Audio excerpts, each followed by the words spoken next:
Hello and welcome back to another episode of Star Wars Alliance. Of course, I'm your host, Clay, and I am still running solo, but that won't be for too much longer because we are entering June, which means Acolyte is coming up, which means Katie is oh so closer to coming back to the show. But I do believe I am going to get at least one or two guests to be with me on those first few episodes of The Acolyte.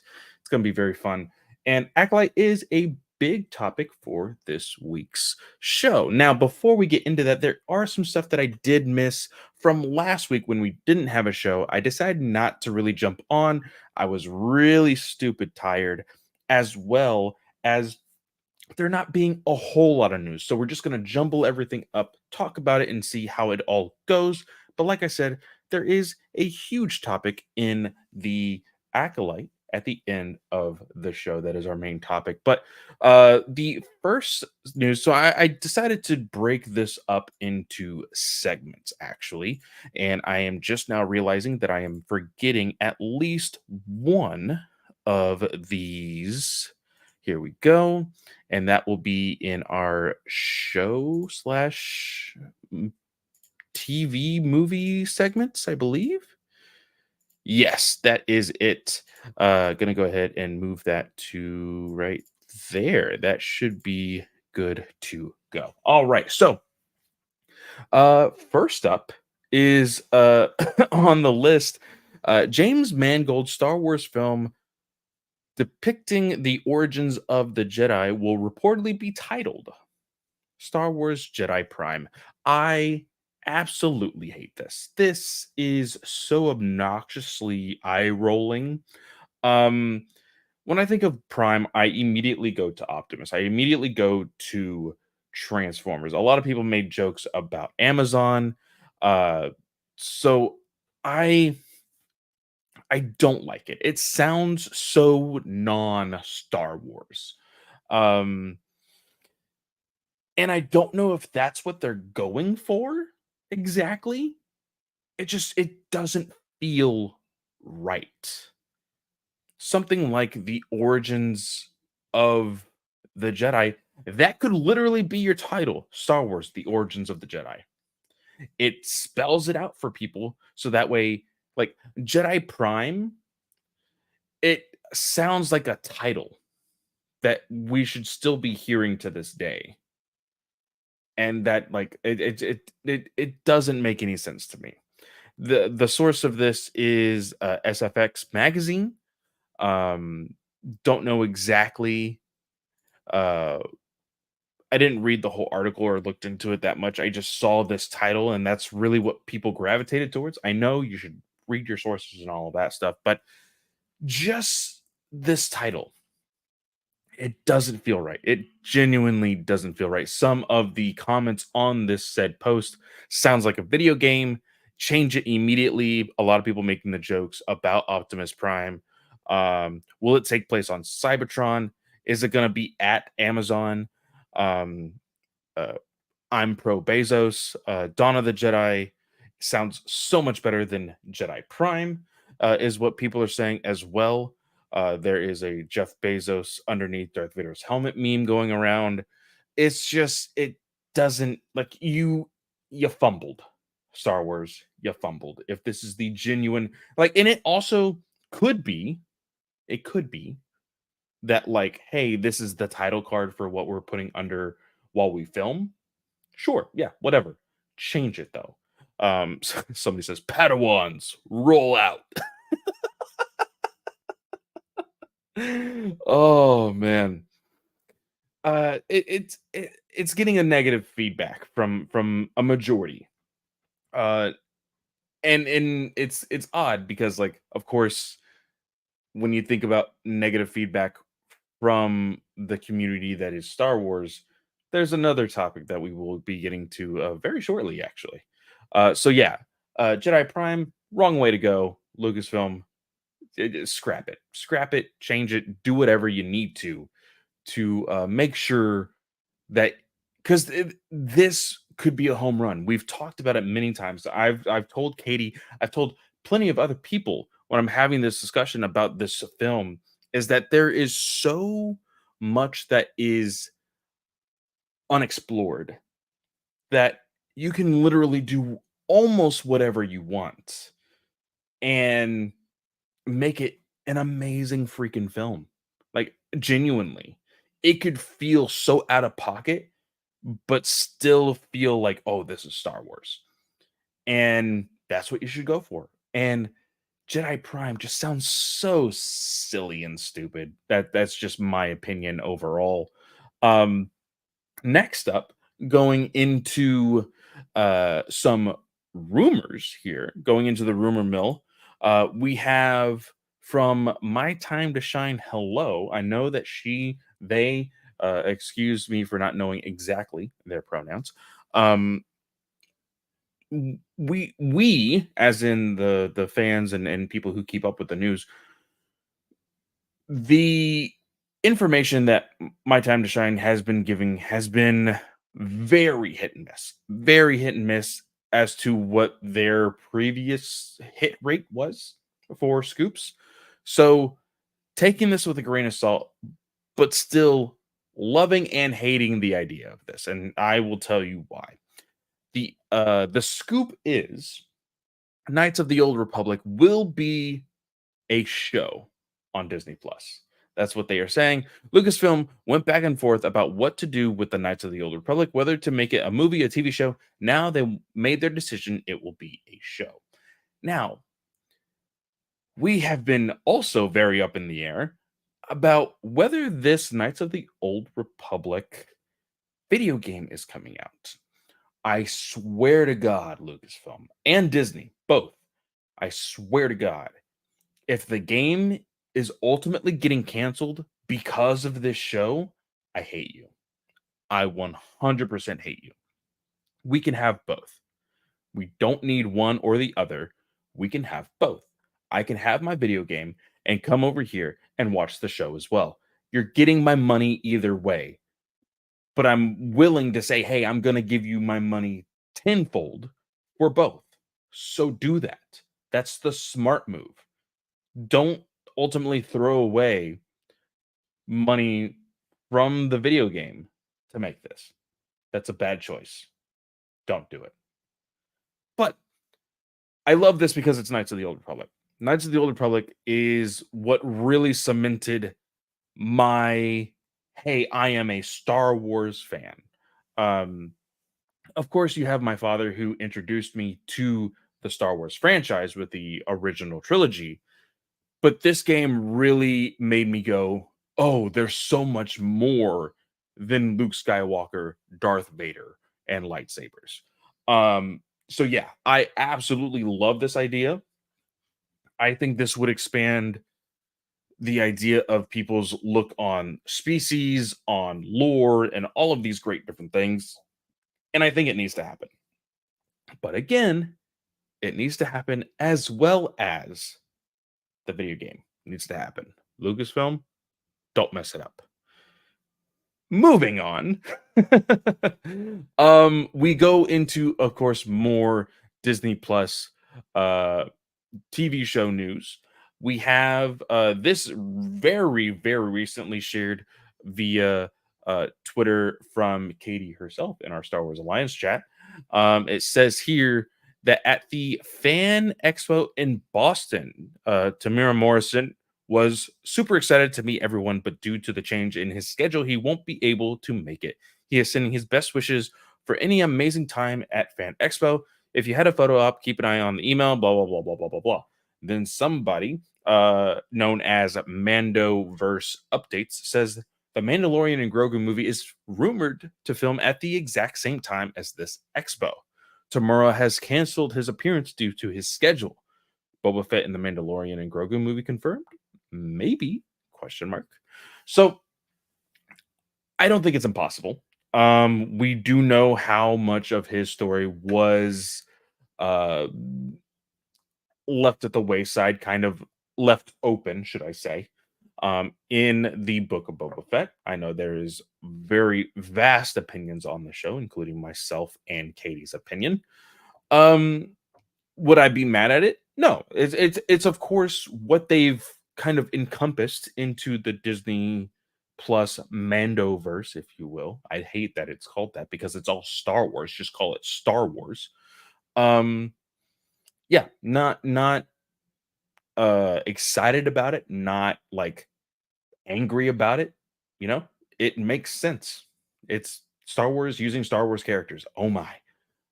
So, um, it'll be interesting to see how it all plays out. But yeah, there is that. Next up is the first look at the main cast of the Star Wars Skeleton Crew. This has been very stupidly controversial for some idiotic reason. So we see side profiles. It legitimately looks like and somebody please correct me. I can't remember if it is aliens or some other sci-fi. It might have been Lost in Space that also did this type of like side profile poster, but it has the main four characters. Um th- the controversy over this is so stupid. So stupid. There is another leaked photo in the comments of this post where it actually shows the four cast members as well as Jude Law. I'm not going to be sharing that just because we know almost literally nothing about this show, and I actually really like that. Um, the characters all seem to be female, and then there is an alien species that is the main character. Uh, there has been much surprise that there is actually a alien main character, which I 100% approve of like, hey, this is the right way to go. But somebody in the comments passed all of the BS and stupidity over everybody being super angry at the fact that they're all girls. Um, is somebody was like, oh, whatever happened to the droid main characters. And they made a good point in saying that ever since Disney has been or Star Wars has been on Disney Plus, not necessarily Star Wars with Disney overall, because you still have, if you look at the movies, you have BB-8, and of course, 3PO was still a big thing. R2D2 less so, but still there has been highlights of droids in Disney Plus, but not necessarily like, hey, they're going to be on every single episode. I think the only one that comes to mind, which was corrected me by our good friend Chris over at Monarch Manor, was Lola in Obi-Wan with Leia. She was really the only prominent droid other than Huang in Ahsoka. So uh, I would like to. I would be okay with in the next new series of Star Wars in Disney Plus if they do make a droid a main character. Like that would be really fun. I think that is something that could very much happen, especially to encompass like the Disney-fied aura, if you will. You look at a lot of Disney movies, they always have the animal companion. I'm not going to say that the alien species should be the animal companion because they are so much more intelligent than just an animal companion. Uh, droids, though, have been seen in the Star Wars universe as somewhat of a animal companion, a companion. So I think that is a better situation as far as comparison goes. Um, so yeah, I think that it would be fun to add more droids in Disney Plus shows for Star Wars. But yeah, the controversy over this is very, very stupid. I'm not gonna highlight too many, but there is so many people saying pass. Oh, Disney's gonna be woke again. Uh somebody says, well, this better be lame. I don't understand why you're wishing it to be lame. I would think that you're like, hey, prove me wrong. I hope this is good, but y'all be y'all. Um, but it's not bad. These are just kids. And I'm excited to see what happens to this show because we did hear that it was a little bit of a shit show, filming wise. But I'm eager to see how well it plays into what Disney Plus has created for itself in the Star Wars universe. I think that it is something that can be a surprise hit. You know, the what was it? The elevator pitch that we all heard was Stranger Things in space. And if that's the case, I'm sure most people will be on board. So we'll see how it goes. We still have what until possibly December because it was a rumored release date for that. So, another 7 months or so. Either way, let's go ahead and keep moving on. Now we move into the video game portion of this news segment. The first one that I saw, which kind of caught me off guard because I completely forgot this is an older title, says here Star Wars The Clone Wars video game rumored to be released on PS5 and PS4 on June 11th. I don't remember this game at all. I don't even think I remember like I don't remember what type of game it is, whether it's a strategy game or whatnot. If it is like a uh yeah, I just don't remember whatsoever. I can't even remember like the footage of it. So being on June 11th, a lot of these older games, when they do jump onto the PSN network, they are usually at a lower price. I will probably get it if it hits a decent sale. One that is uh,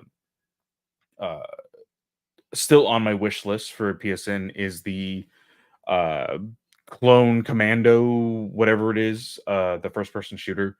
Uh, I've always wanted to play that, never had the chance to. But there's been plenty of times where it's like it's literally $2, just buy it, and I just don't. So this one piqued my interest. I was like, hey, if it does hit a good enough sale, I will definitely grab it. So for people who are excited about it, there it is, coming June 11th, literally. Let's see here, 1, 2, 3 weeks from now. So go check that out. The second part of the video game news, and our final part of the video game news, is that a Total War Star Wars is reportedly in development at Creative Assembly.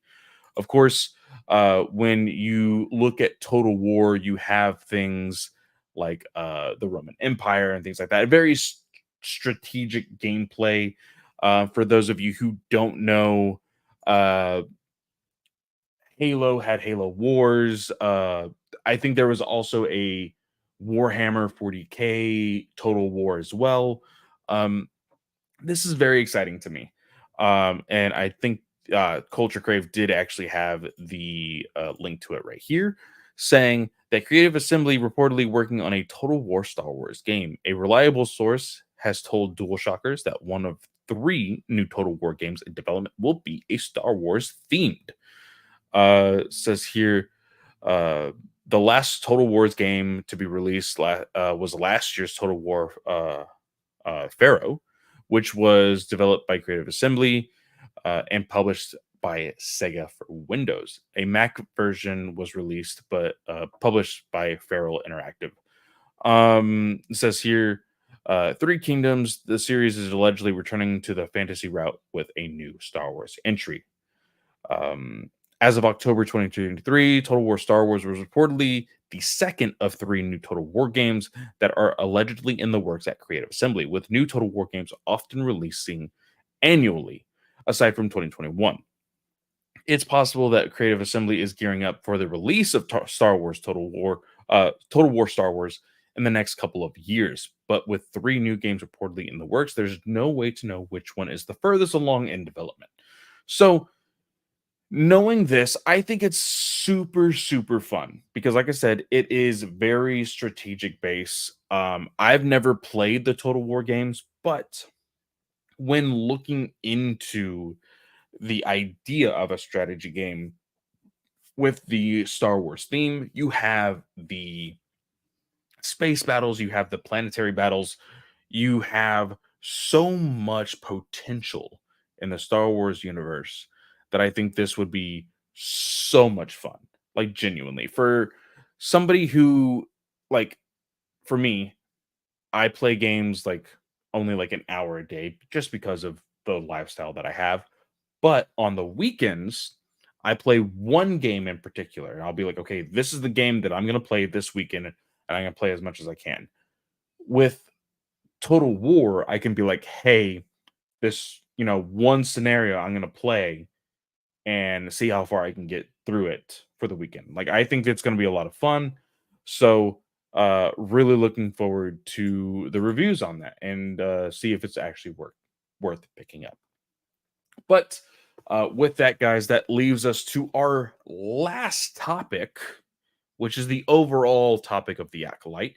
There are several different things that we're going to be talking about within this topic of the acolyte. The first one being the mention and release of the video of uh, Vernestra's light whip has been seen, and people are very oddly angry at the idea of light whips being in Star Wars.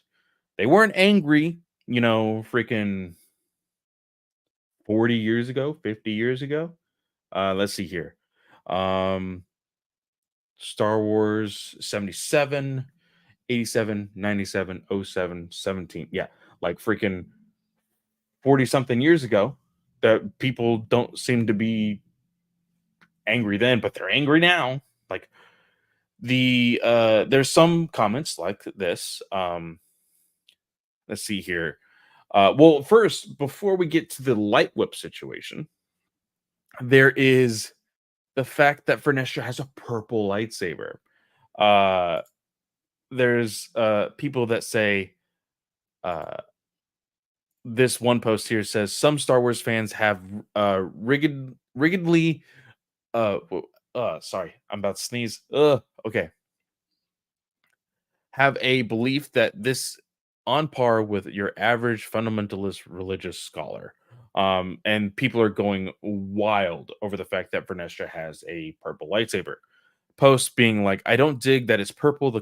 That color should be reserved exclusively for Mace Windu. I thought only Mace Windu had the purple lightsaber. Purple, it's a young Mace Windu story or something.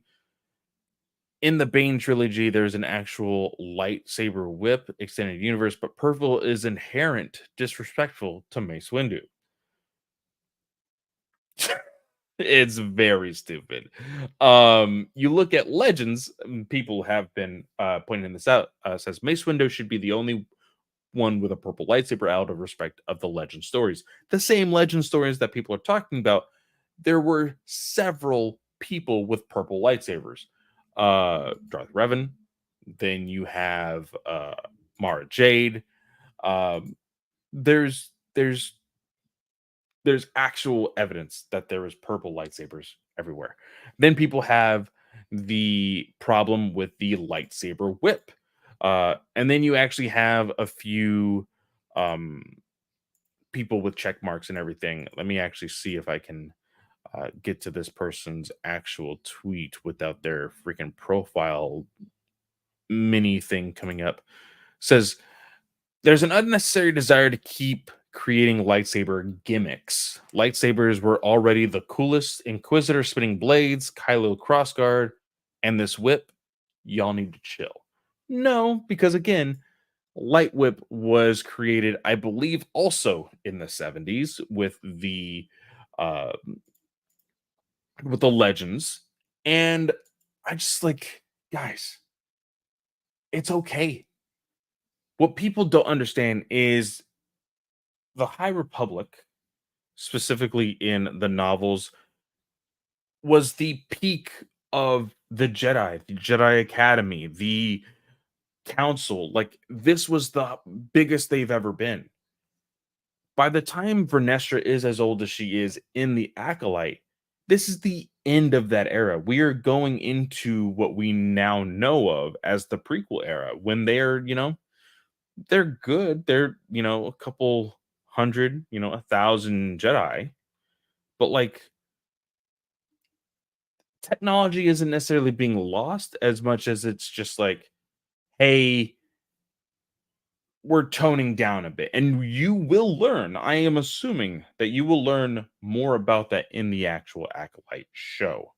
There's a lot of things going on in the novels right now uh, that is kind of foreshadowing that. So yeah, this is unnecessary hate, really stupid arguments over Vanestra having this lightsaber, whether it be a whip or not, purple or not. I think it's very, very stupid. Very excited to see the show, 100%. Uh, we are uh, going to also get uh, this Dint of Geeks article that discusses a lot about uh, the acolyte. Specifically, if I go into our Star Wars Alliance chat, um, we get to see like the lead showrunner, Leslie Headland, talk about the Sith lore and how it inspired this show of the acolyte, specifically stating that uh, the Knights of the Old Republic to the Sith Lords, specifically the story of the main villain, Darth uh, Treya, really stuck out to me as an inspiration, says Headland. This is really, really cool, and I really, really love it. Uh, we will see uh, how all of this lays out. Sorry, I got a notification on my phone from Travis, and it's actually because of all of us just tagging each other in posts and whatnot.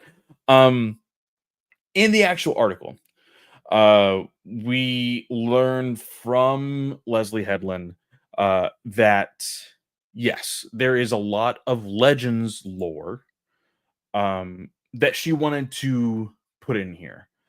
She was hesitant about throwing out the name of Darth Bane. We do know that there was a previous unaired episode of the Clone Wars that mentions Bane, um, but it never aired. So we know that Lucasfilm Star Wars is still interested in showing us and possibly going into that route. But she does say here, trying to find the actual quote about Darth Bane. Let's see here.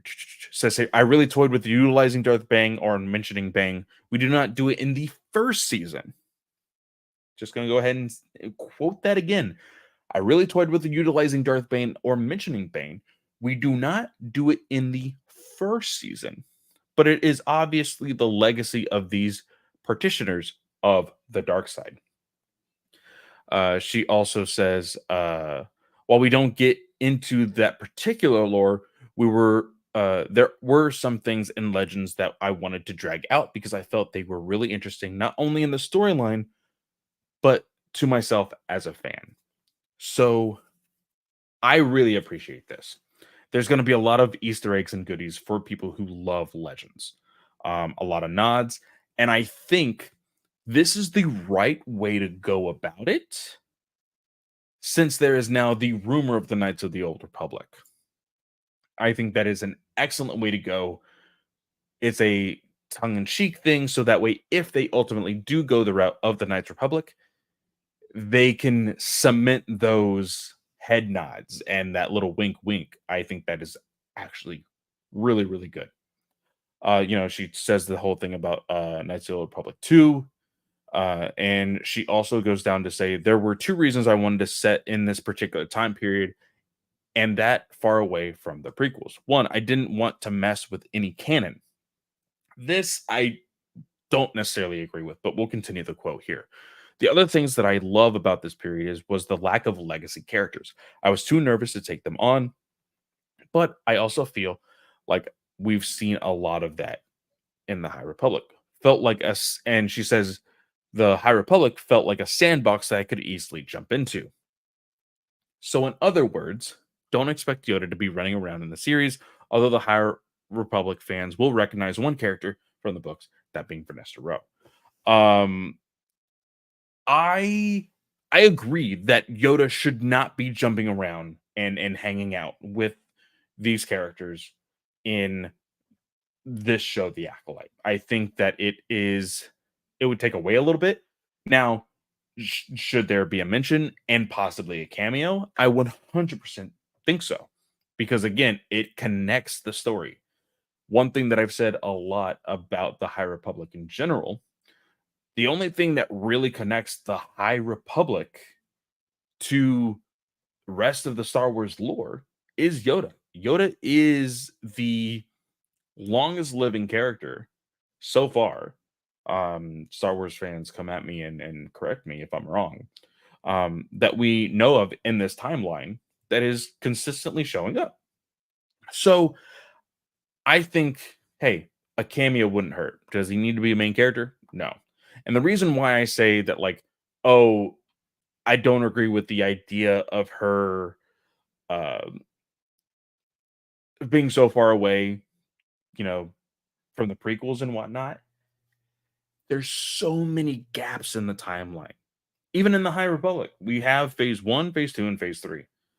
You know, phase one being 150 years before uh, the Phantom Menace, phase two being 50 years before phase one, and then phase three, being the direct sequel to phase one, but still 150 years to uh, the prequels of Phantom Menace, and then the Acolyte being 50 years before. So there's still a 100-year gap between what we are now seeing in the High Republic in the novels, the Acolyte, and then now the 50 years between the Acolyte and the Phantom Menace. There's so many gaps.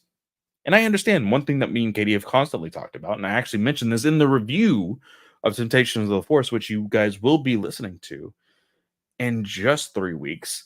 For that actual release of Temptation of the Force, is that there's so much unexplored fun stories that, with endless possibilities in the High Republic. Fill the gaps. Do anything you can to fill the gaps. Have fun with it. Stay in the High Republic for as long as possible, because I'm tired of Skywalker Saga.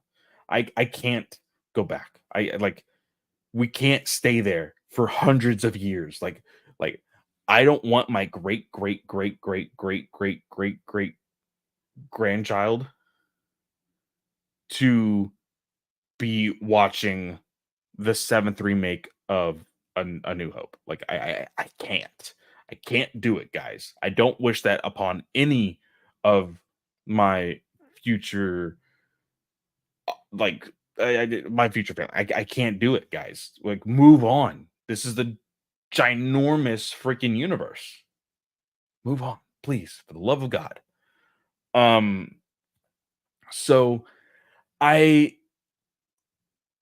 I understand the overwhelming idea of, like, oh, like, you know, Yoda and some of the famous characters of the council, like, there's a reputation there, and if I ruin it, like, people will know me as the person who ruined Yoda. Like, I understand. I totally understand that.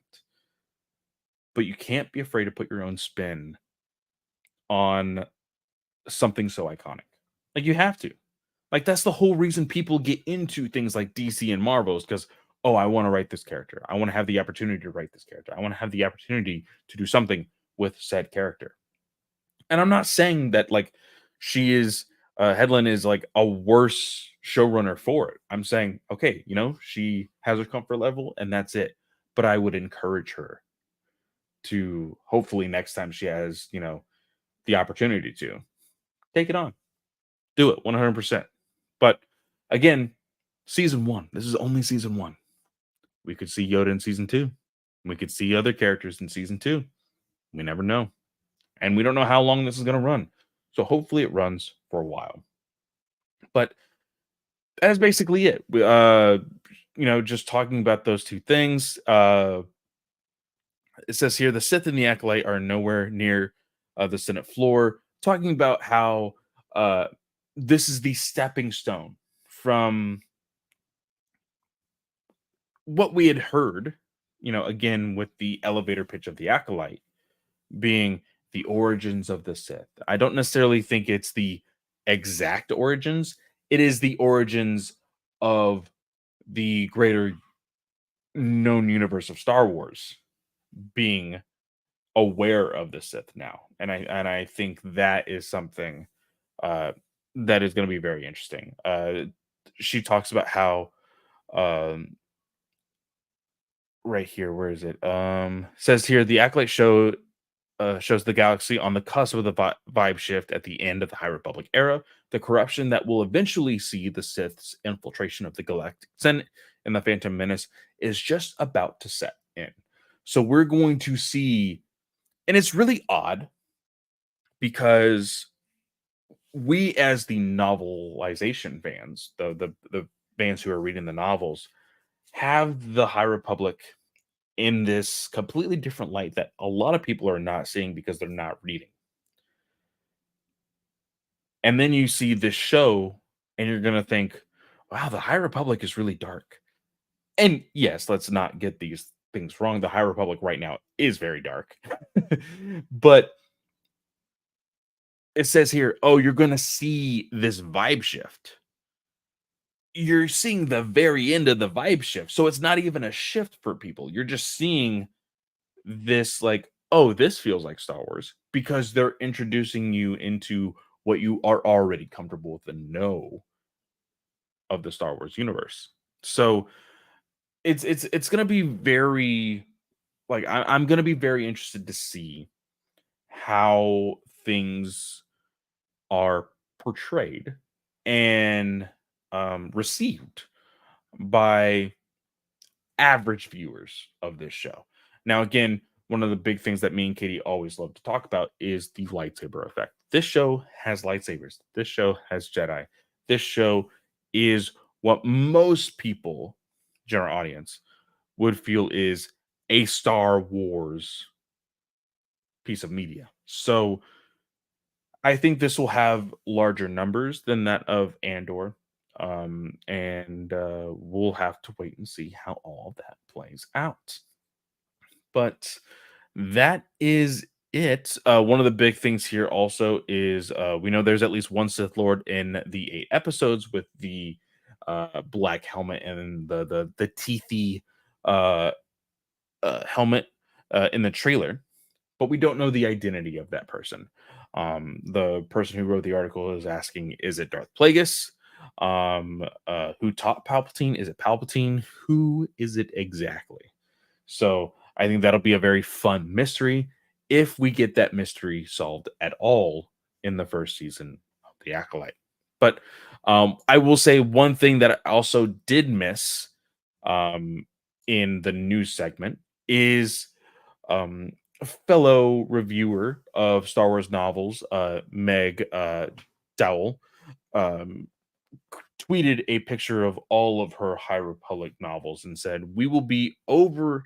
This will all be over in about a year. And what will we do then?" Michael Siglane, of course, the uh, creative director at Lucasfilm Publishing, said, "Oh, we have a few ideas. Dot dot dot dot dot.